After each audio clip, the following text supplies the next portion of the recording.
All right, it's time now for the Decision Desk 2024 Daily Update, where we are bringing you the latest news from the campaign trail. And today, Nikki Haley is now beating Ron DeSantis in the national GOP average. Let's dive into the crosstabs right now with my friend as well as my colleague Julia Manchester, because Julia, you can see that gaffe in New Hampshire about slavery is not hurting her at all. She's got 11.4%, and DeSantis, he's at 10.1%. So what significant impact did that gaffe have on her race? Look, Kevin, I think that gaffe was sort of a blip in the radar. We saw a lot of Democrats go on the offensive against Haley on it, and we saw Trump, DeSantis, and Chris Christie go on the offense against Haley on it. But we know that the news cycle moves very quickly, and that seems like it was an eternity ago, to be quite honest. So we're on to a new news cycle. Trump is also dominating the news cycle with his own legal issues. And then, of course, you have Haley, who's not only rising to second place, but she's also announcing earlier today that she raised $24 million in the fourth quarter of 2023. That is huge. I think what these two indicators tell me is that her star is certainly continuing to rise within the GOP primary, and she's solidifying her stance as second place. But the big roadblock for Haley is that she's still not close to former President Trump. I mean, we talk about these debates, how it's going to be a face-off between her and DeSantis, and her and DeSantis are going after each other. But at the end of the day, you really got to ask yourself, how much does that ultimately matter if Trump is able to put a nice little bow on the Iowa caucuses and effectively the primary calendar next week? Well, Julie, I don't want to get too far into the weeds here, but Jeff Rowe, he's been gone now for a few weeks from DeSantis' orbit. Is DeSantis scrambling now in Iowa? I think that case could certainly be made. The last Des Moines Register poll we saw from Iowa still shows DeSantis in second place. He has an operation in Iowa, a very good operation. But I think the problem for DeSantis, and this problem also extends to Haley too, is that Donald Trump has had an operation in Iowa for the past 8 years, and he's been able to perfect that operation. Remember, back in 2016, we saw Ted Cruz have a very strong ground game in Iowa. And I think what you saw the Trump campaign do in the years since that is sort of try to perfect that strategy by really localizing it, hiring these precinct captains, many of who are volunteers, doing these events, running these ads. We've seen him very much laser focused on Iowa. And I know we always talk about Ron DeSantis as laser focused in Iowa, but I think Trump has quietly been doing this behind the scenes, as nationally he's been talking about his legal issues, hitting Joe Biden, sort of being a national candidate. Yeah, I agree with you. My reporting matches that, specifically in Iowa, and how seriously Trump is taking the Hawkeye state. But I want to ask you on something you mentioned with regards to DeSantis. Was the DeSantis caucus operation good 2 months ago? Is it at risk now that the funds are drying up of being able to continue in a week and a half or so when the Iowa caucus date hits?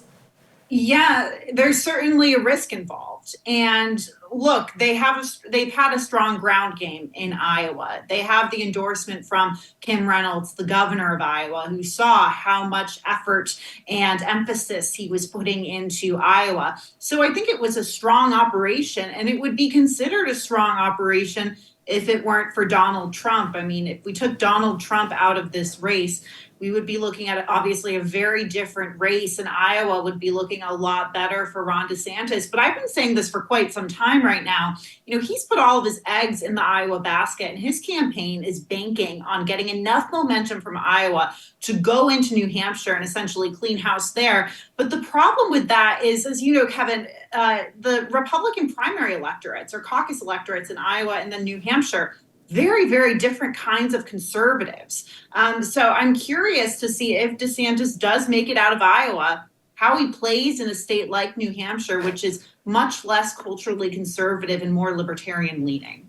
Meanwhile, President Biden is heading back on the campaign trail. He's going to start off in Valley Forge, Pennsylvania on January 6th, where he's going to talk about what happened on January 6, 2021. And then next week, he's headed to South Carolina, Nikki Haley country. So Biden's back on the campaign trail, and he's sending a message that J6 is going to be a pillar of his campaign's messaging. Julia, is that going to work?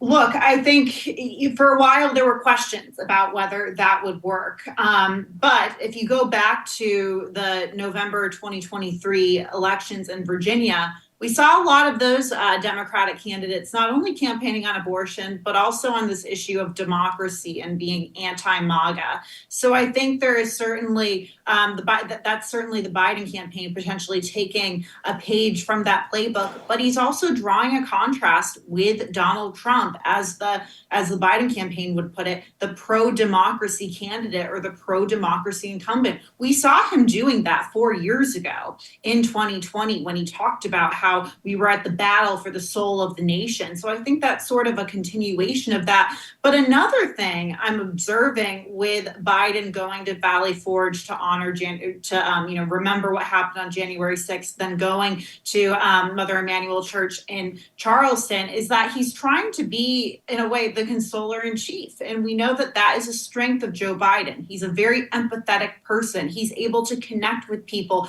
on issues regarding grief. It's a strength of his. So I think he's trying to highlight that going into this year. All right. I mean, I'm not sure did you see this Bob Menendez thing? I mean, we had Claudine Gay yesterday, and then we had George Santos a couple of months ago.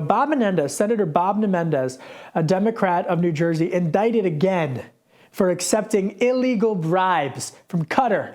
Mortgage payments, Mercedes-Benzes, watches. I mean, this is, again, different than the other indictment.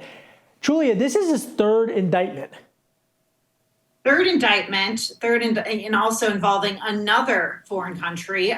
So bad news for Bob Menendez. His campaigns or his team says that this is desperate and that this is an effort to take him down. But where there's smoke, there's potentially fire. And I think that's what we're seeing here. And we've seen a lot of other Democrats in the Senate and outside of the Senate, Democrats in New Jersey, who have essentially turned their back on Bob Menendez. As far as I know, he's still planning to run for re-election, despite the fact that he has this very crowded primary forming on the Democratic side for the Senate race in New Jersey. But it's hard to see where he goes from here. There's just too many negative headlines, too much accusations of corruption. Not a good look for him. Well, Senator John Fetterman, a progressive from Pennsylvania, says he's got to go. He's got to be removed. Julia, yes or no? One word answer before I let you go. Does Bob Menendez last the week? Yes. All right. We'll leave it there.